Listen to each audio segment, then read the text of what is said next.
하나님께서 우리에게 주신 하나님의 말씀은 누가복음 9장 23절입니다. 다 같이 한 목소리 받들어 읽습니다. 시작. 또 무리에게 이르시되 아무든지 나를 따라오려거든 자기를 부인하고 날마다 제 십자가를 지고 나를 따를 것이니라. 아멘.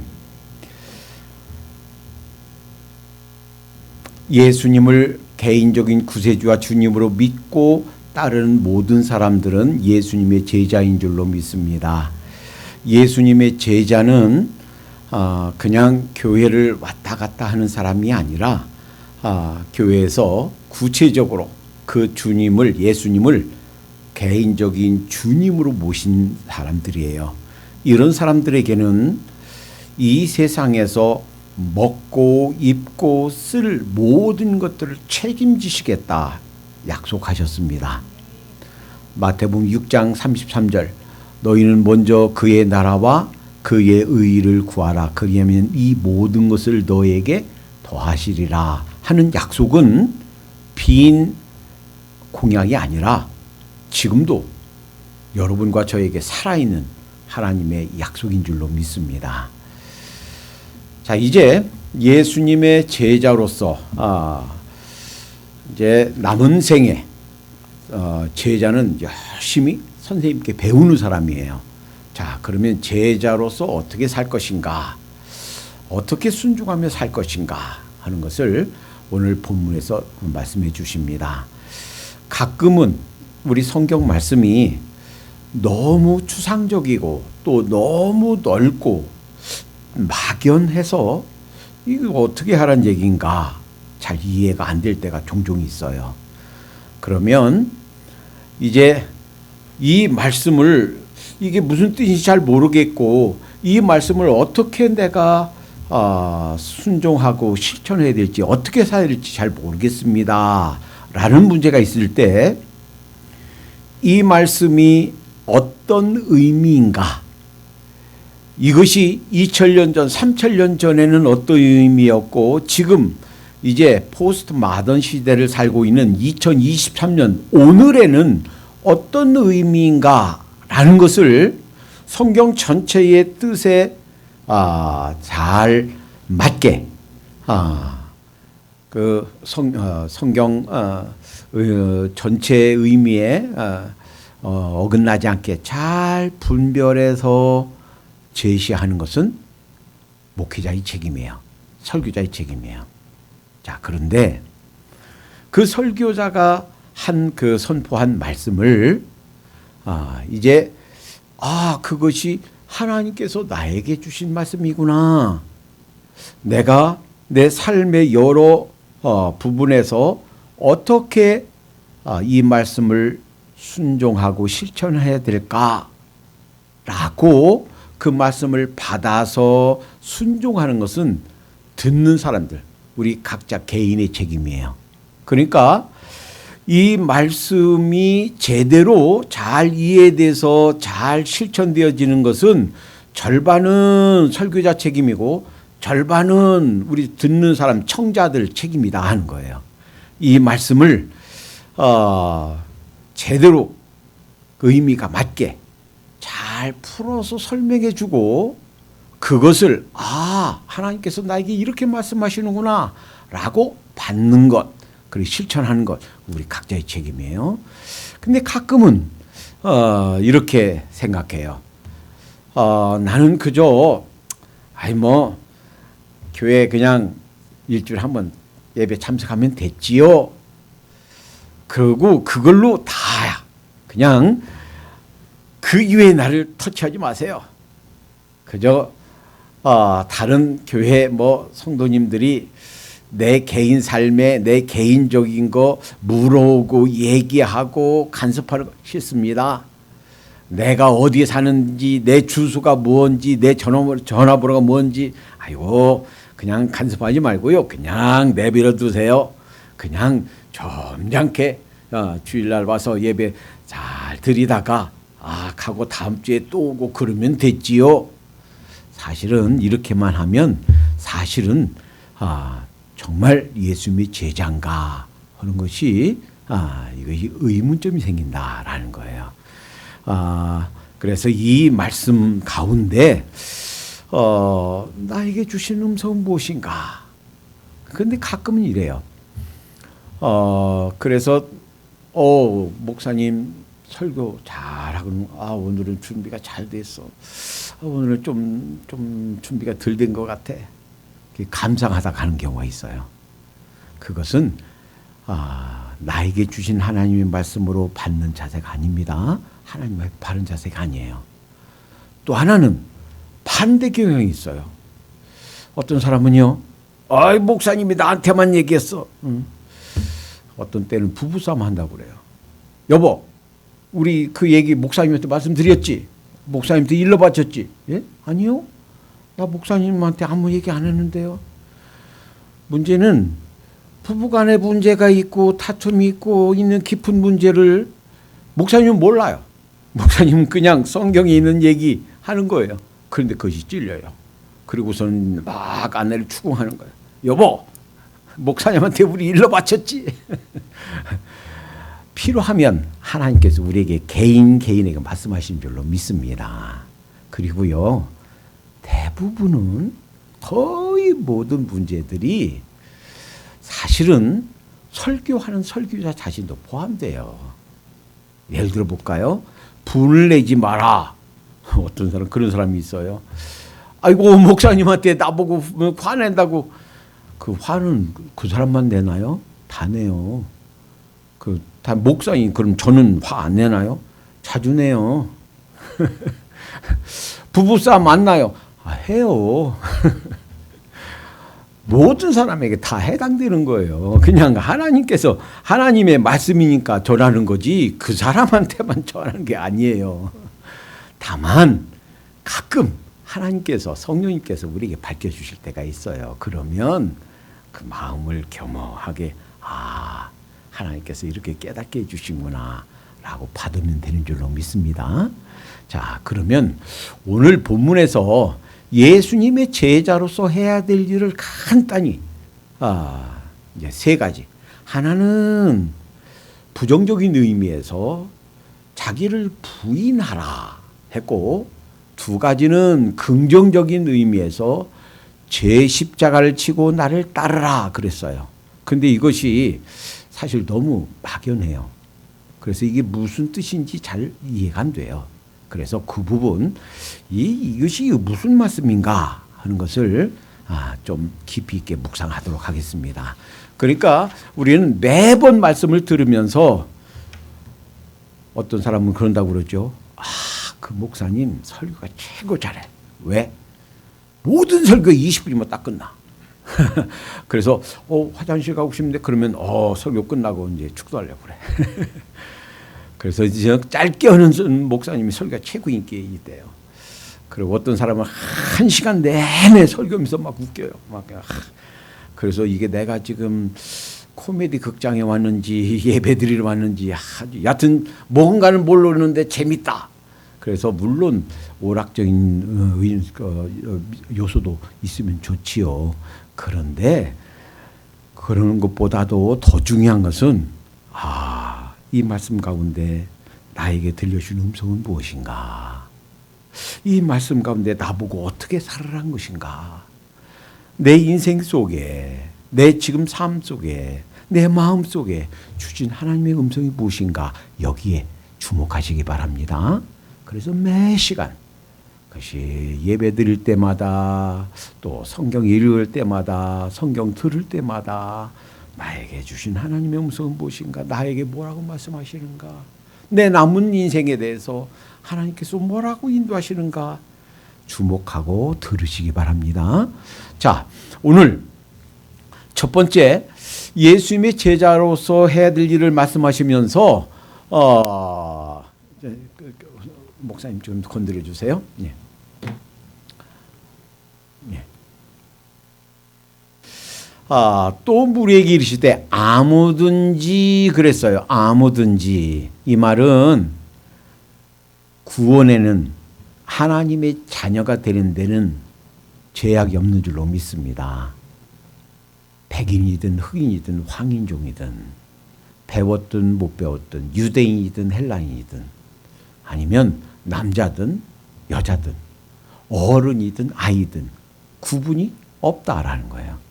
그러니까 예수님을 믿는데 구원받는데 하나님의 백성이 되는데 아무런 제약이 없다.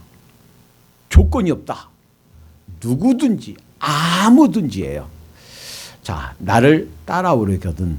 그러니까 그냥 나는 그냥 교회 그냥 열심히 다닌 것으로 구원 받을 것이다 라고 하는 착각 속에서 깨어나시기 바랍니다.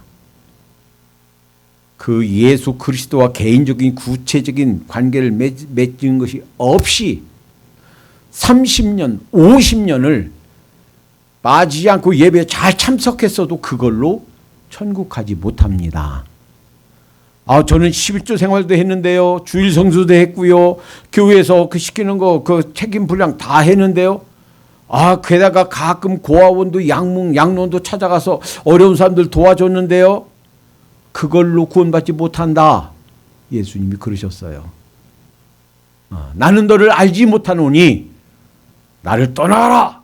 예수님이 그러시겠대요. 마태복음에서 예수님이 선언하셨습니다.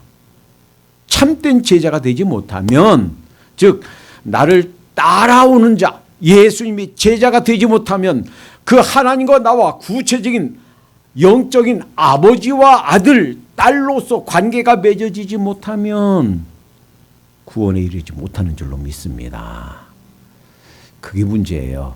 그러니까 교회만 다닌다고 다 구원받는다. 천만의 말씀이야. 착각이에요.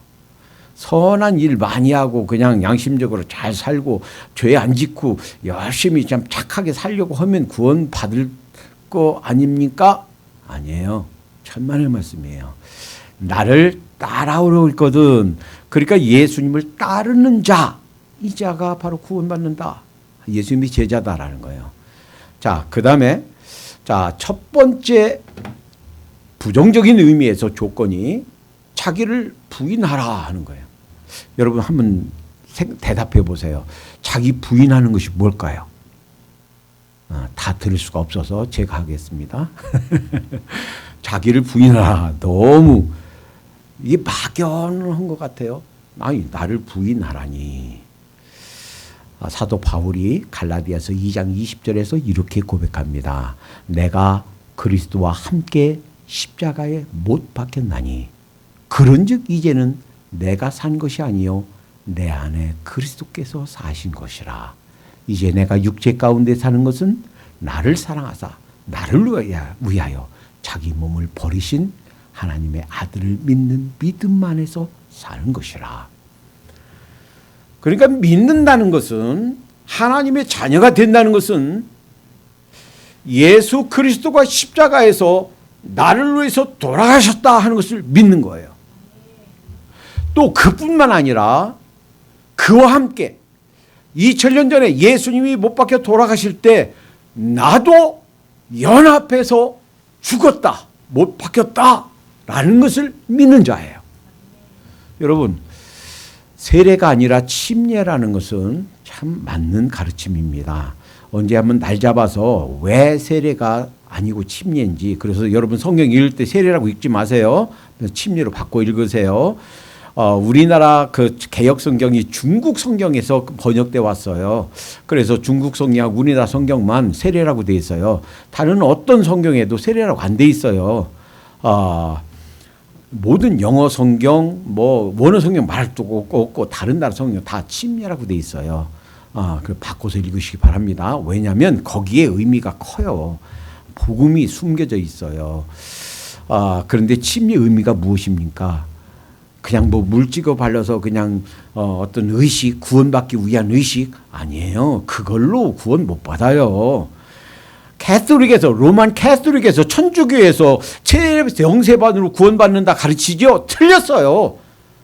비성경적이에요. 성경에 한 번도 세례받음으로 영세반으로 구원받는다 가르친 적이 없어요. 침례교회는 침례받아서 구원받는다고 가르치나요? 천만의 말씀, 침례교회는 그렇게 안 가르쳐요. 침례받음으로 구원받는다 가르치지 않아요. 어떻게 가르쳐요? 예수님 믿음으로. 그러면 침례받는 것이 뭔가요? 내가 믿는다 하는 것을 공적으로 하나님과 사람 앞에 고백하는 거예요. 인정하는 거예요. 동시에 예수님과 연합해서 죽었다. 예수님과 연합해서 함께 장사 지냈다. 라는 것을 고백하는 거예요.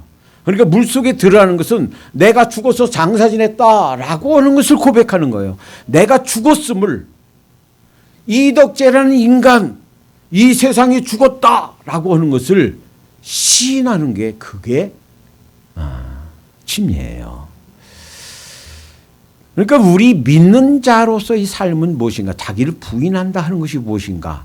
날마다 죽을 때까지 나란 인간은 죽었어. 내가 죽었다는 것을 알고 인정하고 고백하고 시인하는 삶이 자기를 부인하는 삶인 줄로 믿습니다. 그래서 로마서 6장 4절에 그러므로 우리가 그의 죽으심과 합하여 침례를 받음으로 그와 함께 장사되었나니 이렇게 말씀하셨어요.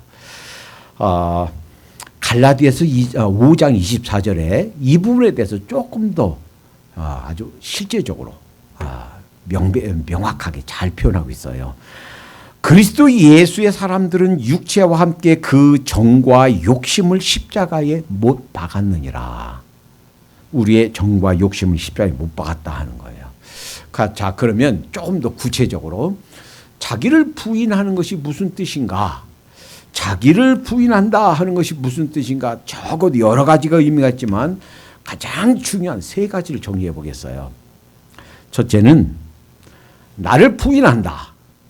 자기를 부인하고 자기를 부인하는 것이 예수님의 제자가 되는 조건, 자격이라면 자기를 부인한다는 것의 의미는 첫 번째, 내 삶의 목표와 동기가 바로 내 것이 아니라 주님 것이다 라는 거예요. 여러분 직장 생활 하지요? 또 사업하기도 하지요? 왜 해요? 때로는 전업주부로 열심히 남편 뒷바라지하고 열심히 집안일 해요. 전업주부. 그것도 굉장히 중요한 일입니다. 가정을 세우고 가정을 지키는 굉장히 중요한 일이에요. 왜 해요? 아이고 나 집안 청소하고 밥 안고 있으면 남편이 잔소리했어요. 남편 잔소리 때문인가요? 아니에요. 어쩔 수 없어서 먹고 살기 위해서 아니면 개미처럼 열심히 돈을 모으기 위해서 직장 생활하고 사업한다 하는 것과 그래도 내가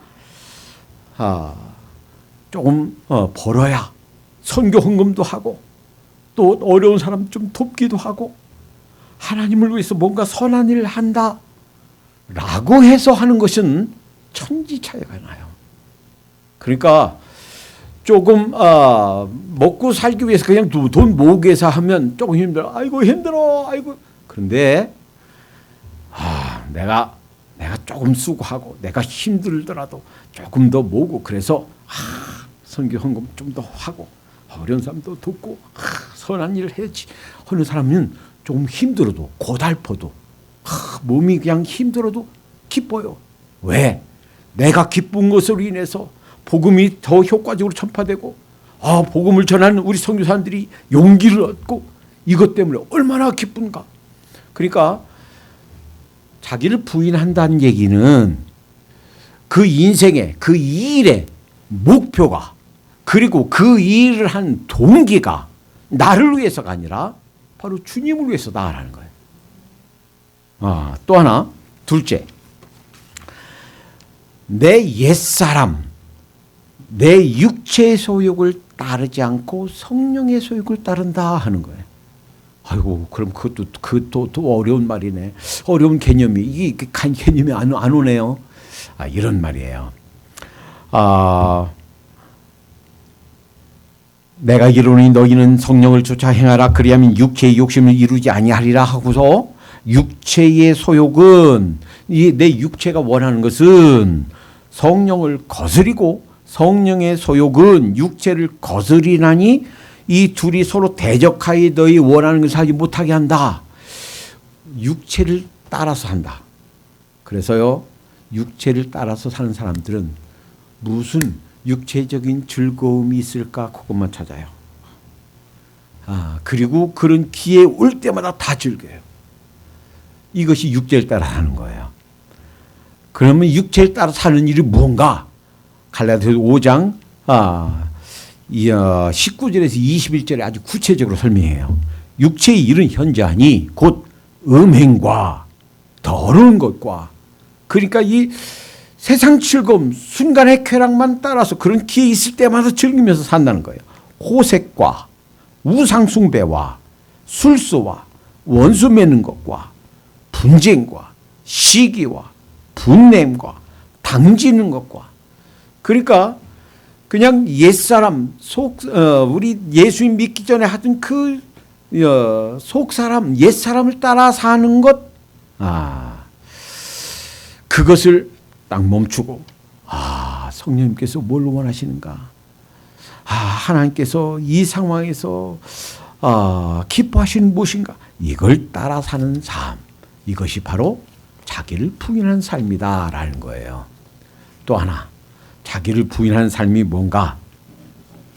자기를 부인하는 것은 소유권을 내어드리는 삶이 자기를 부인하는 삶인 줄 믿습니다. 그러니까 내 것을 내 것이라 하지 않는 것. 시카고에는 김동윤 장로님이라는 분이 있어요. 장로님이지만 시카고 트리니티 그 신학교에서 MDB 신학을 공부했어요. 그렇다고 목사 안수 받지는 않았어요. 장로님으로 신학을 하고 세큘러 잡을 잡고 일하면서도 책을 썼어요. 이분이 책을 썼는데 책 제목이 참 재밌어요.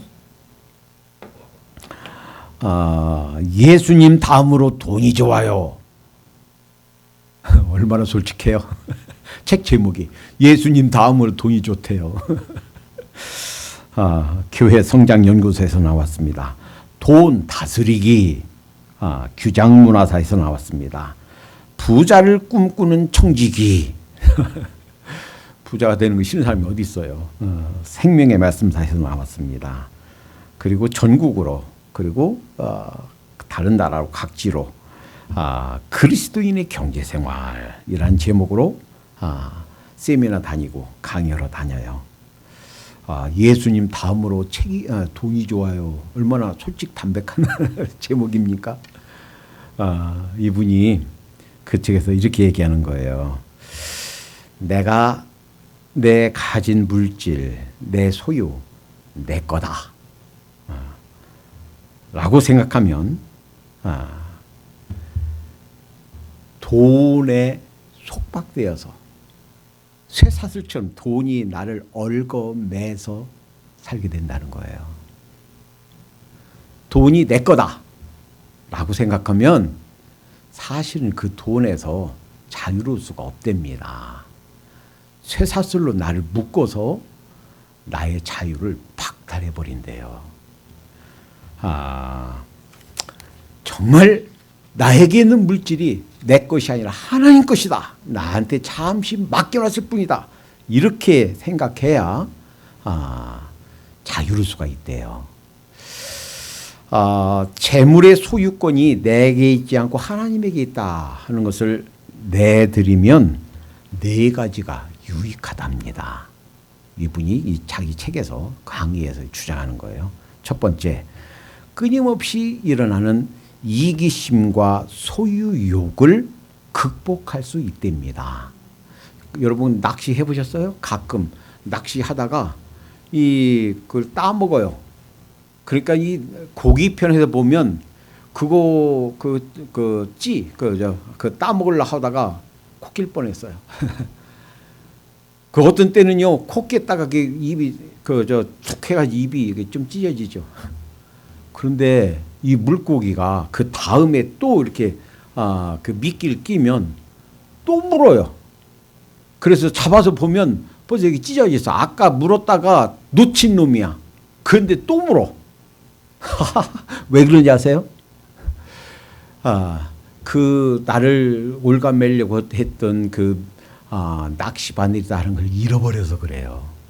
게다가 그 미끼에 대한, 먹이에 대한 버릴 수 없는 욕심 때문이에요. 그러니까 내 돈, 내 물질, 내 거다라고 생각하면 그 물고기처럼 그 미끼가 가지고 있는 그 유혹을 떨쳐버릴 수가 없다는 거예요. 그 소유욕도 이기심도 어떻게 극복하는가? 이 물질 내 거가 아니구나. 하나님 거구나. 알아야, 인정해야 이것을 벗어날 수 있답니다. 두 번째는 돈을 잃거나 손해를 봐도 낙심하지 않는답니다. 저는 이제 한국의 IMF 때 그 전에 제가 유학 왔기 때문에 IMF를 못 지났어요. 그런데 IMF 때 얼마나 많은 사람들이 지하철 박이 됐습니까? 지하철 박 뭔지 모르죠? 예전에 그 드라마, 한국 드라마에서 잘 나가는 중소기업 회장 하던 사람이 어느 날 갑자기 다 잃어버리고요. 집도 다 뺏기고요. 먹을 것도 없고요. 집만 50억, 100억 빚을 져가지고요. 다 포기하고, 애들도 아내도 다 포기하고 지하철에서 먹고 살아요. 한 푼 줍시오 하고서 지하철에서 밤에 잘 때 신문지 덮고 자고, 거기 좀 피해 안 들어비는 장소 어떨까 옆에 사람하고 막 싸우고. 그래서 지하철 밖으로 산 사람이 얼마나 많습니까? 그래서 이렇게 사느니 인생을 마감하자 해서 자살한 사람이 얼마나 많았습니까?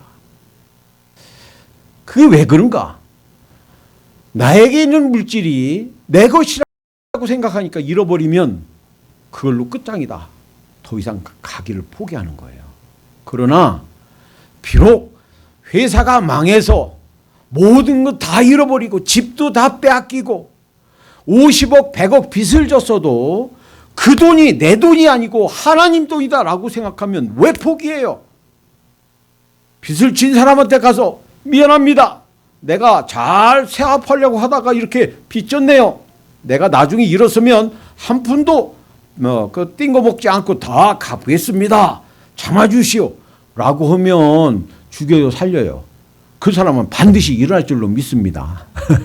50억, 100억 다 갚을 줄로 믿습니다.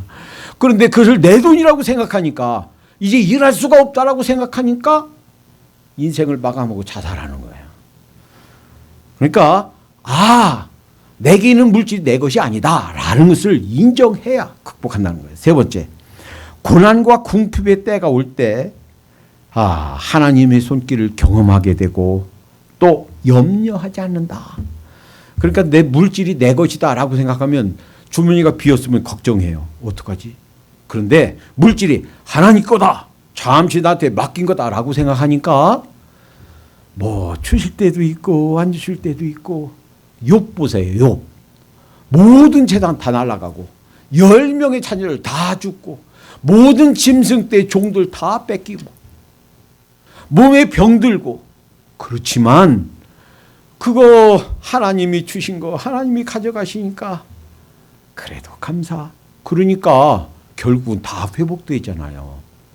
그러니까 먹을 거 없어도 몸에 병들어도 그리고 모든 거 다 잃어도 하나님이 있으니까 하나님만 떠나지 않으면 되는 줄로 믿습니다. 그러니까 염려지 않는단 말이에요. 또 원망하고 또 누구를 이렇게 않는단 말이에요. 왜? 내 것이 아니고 하나님 것이고 필요하면 주실 줄로 믿으니까. 또 하나, 가난한 이웃을 돕거나 선행을 하다가 아깝다고 느끼지 않는다 하는 거예요. 왜? 하나님이 다 주신 거니까 단가 여기다 옮긴 것 뿐이니까 그 아깝다고 느끼지 않는다는 거예요. 이렇게 세큘러 잡을 갖고 있으면서도 이렇게 그 물질에 대해서 바로 각 교회마다 각 주마다 나라마다 다니면서 가르치는데 얼마나 귀한지 모르겠어요. 그러니까 예수님이 뭐라고 하셨어요? 부자 청년에게 네 가진 거 다 팔아서 가는 사람 나눠주고 그리고 날 따르라. 그러니까 이 부자 청년이 근심하면서 예수님을 떠났다고 그랬어요. 부자가 천국에 들어가기가 얼마나 어려운지 모르겠다. 예수님이 그러셨어요.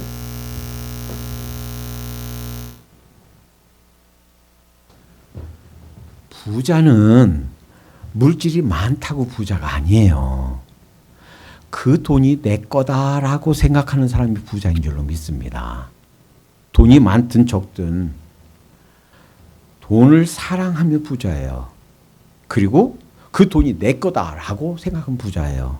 그러나 돈이 수십억, 수십조가 있어도 그 돈 내 거 아니야 라고 돈을 사랑하지 않으면 마음이 가난한 사람인 줄로 믿습니다. 그러니까 이 소유, 물질, 자기를 부인한다 하는 것은 내 몸, 내 시간, 내 물질, 내 집, 내 사업체, 내 것이 아니라 하나님 거다. 소유권을 내어드리는 자가 자기를 부인하는 자인 줄로 믿습니다. 자, 그러면 이제 자기를 부인하고 날마다 제 십자가를 지고 그랬어요. 날마다 제 십자가.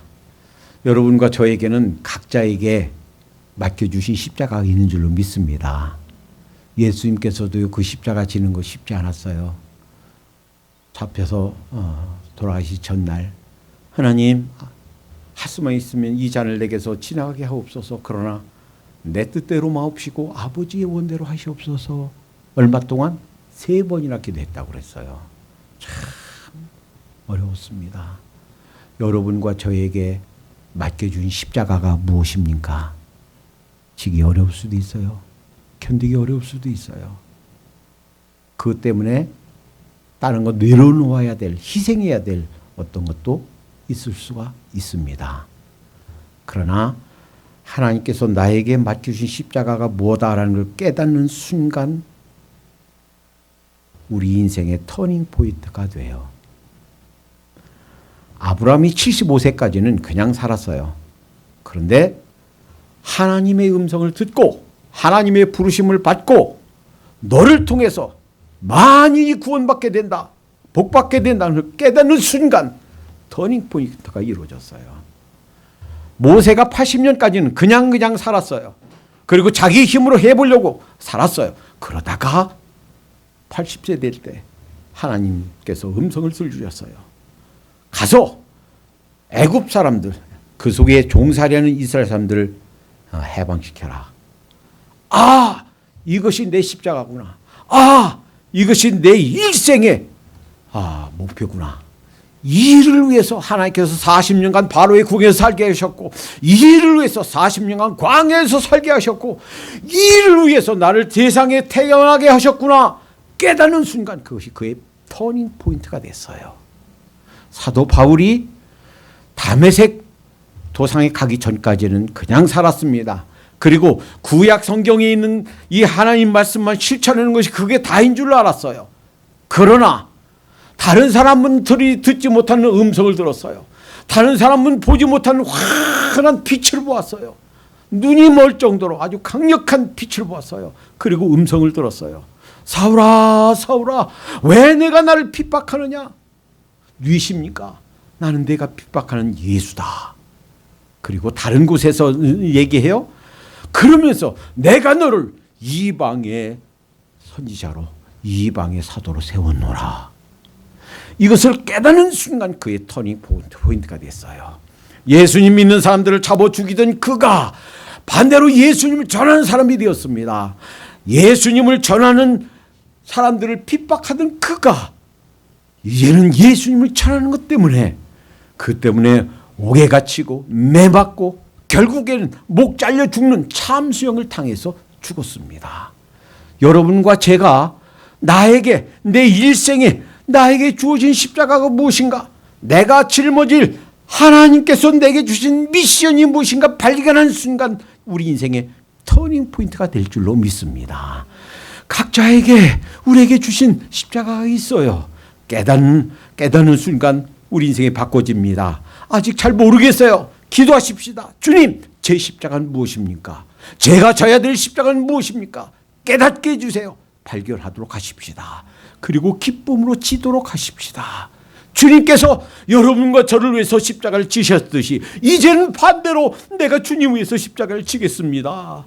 기쁨으로 차원하도록 하십시다. 십자가를 지고 나를 따를 것이니라. 여러분, 믿는다는 것은 지적인 동의가 아니에요. 그냥 주일날 하면 점잖게 왔다가 가는 그 자리 차가워졌으니까 다시 일주일에 한 번씩 와서 데워주는 게 다가 아니에요. 하나님과 나와 구체적인 관계 맺는 것이 신앙이에요. 착각하지 마세요. 꿈에서 깨어나세요. 예수님을 믿는다는 것은, 예수님이 제자가 된다는 것은 그냥 왔다리 갔다리, 그냥 저 교회 나왔어요 도장 찍는 게 아니고 예수님을 따르는 것입니다. 여러분, 행함으로 구원받는다는 얘기가 아니에요. 우리가 행하는 것은, 주님을 믿음으로 무언가 순종한다 하는 것은, 그것이 내가 믿음이 있다, 주님을 사랑한다 하는 증거인 줄로 믿습니다. 여러분, 오늘 이렇게 기도하십시다. 주님, 먼저 저를 부인한 삶이 되게 해주시옵소서. 주님, 제 삶에 제가 져야 될 십자가가 무엇인지 발견하게 해주시옵소서. 제가 평생 져야 될 십자가가 뭔지도 모르고 의미 없이 살아가는 삶이 있었다면, 아브라함의 75년 동안, 이 모세의 80년 동안 무의미하게 살아갈 수밖에 없습니다.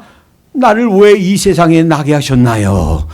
내가 져야 될 십자가는 무엇입니까? 깨닫게 해주세요. 기도하도록 하십시다. 반주해 주시고요. 자, 이 시간 조용히 오늘 말씀 가운데 말씀을 생각해 가면서 한번 기도하도록 하십시다. 주님, 먼저 제 자신을 부인하는 삶이 되게 해 주시옵소서. 반주해 주실 동안 통성으로 기도하도록 하십시다. 우리 십자가가 무엇인지, 내 십자가, 져야 될 십자가가 무엇인지 주님 깨닫게 해주세요. 그리고 그 십자가를 지는 삶이 되게 해주세요. 주여 한번 힘차게 부르고 기도합니다. 주여! 주님 감사합니다. 귀한 말씀 가운데 귀한 사실들을 깨우쳐 주시니 감사합니다. 아버지 하나님, 참으로 우리 삶이 우리 자신들을 부인하는 삶이 되게 해주시옵소서. 아버지여, 우리 인생의 목표가 우리 자신을 위해서가 아니라 주님께서 주신 이 목표를 따라 살게 하시고, 이 세상 삶을 사는 모든 동기가 나를 위해서가 아니라, 내가 개미처럼 모기 위해서가 아니라 주님께서 기뻐하신 일을 아버지 행하는 것을 위해서 사는 동기가 바로 되어진 삶이 되게 해주시옵소서. 하나님, 우리를 우리 이 세상에 태어나게 하신 이유가 무엇입니까? 우리가 져야 될 십자가가 무엇입니까? 아버지 하나님, 우리의 삶이 그냥 무의미하게 아버지 부평조처럼 사는 삶이 아니라, 하나님께서 우리에게 무엇을 원하시는지, 내가 져야 될 십자가가 무엇인지 깨달아 그것을 향해서 나아가는 발걸음이 될 수 있도록 인도해 주시옵소서. 하나님, 참으로 정말 점잖게 하나님 앞에 아버지 형님 나오기만 한 지적 도구만 있는 삶이 아니라, 하나님께서 우리에게 원하시는 삶을 이루어드리고, 주님 참된 소유권을 주께 내어드리고, 주님께서 기뻐하신 삶을 사는 하나님, 주님을 따르는 삶이 되도록 인도해 주시옵소서. 사랑의 하나님, 감사합니다. 주님, 우리의 삶에서 우리 자신들을 부인하는 삶이 되게 해 주시옵소서. 주님의 십자가와 함께 주님께서 돌아가실 때 저희 자신들도 죽었음을 고백합니다. 주님, 날마다 저희 자신들이 죽었음을 고백하는 삶이 되게 해 주시옵소서. 육체의 소욕을 따라 사는 삶이 아니라 성령님을 따라 사는 저희가 되게 해 주시옵소서. 주님, 저희 개인이 져야 될 십자가가 무엇입니까? 아직 하나님 이것이 불분명하다면 이것 속히 깨닫게 하시고, 하나님, 주님께서 저희를 위하여 십자가를 지셨듯이 이번에는 저희가 하나님을 위해서, 우리 주님을 위해서 십자가를 지는 삶이 되게 해 주시옵소서. 주님, 막연히 하나님 앞에 얼굴만 뵙고 떠나는 것이 아니라, 그저 그냥 단순히 지적 동의로만이 아니라 주님과 구체적인 관계를 맺고 날마다 삶 속에서 주님을 따르는 주님의 제자로서의 삶이 되게 해 주시옵소서. 예수님의 이름으로 기도하옵나이다. 아멘.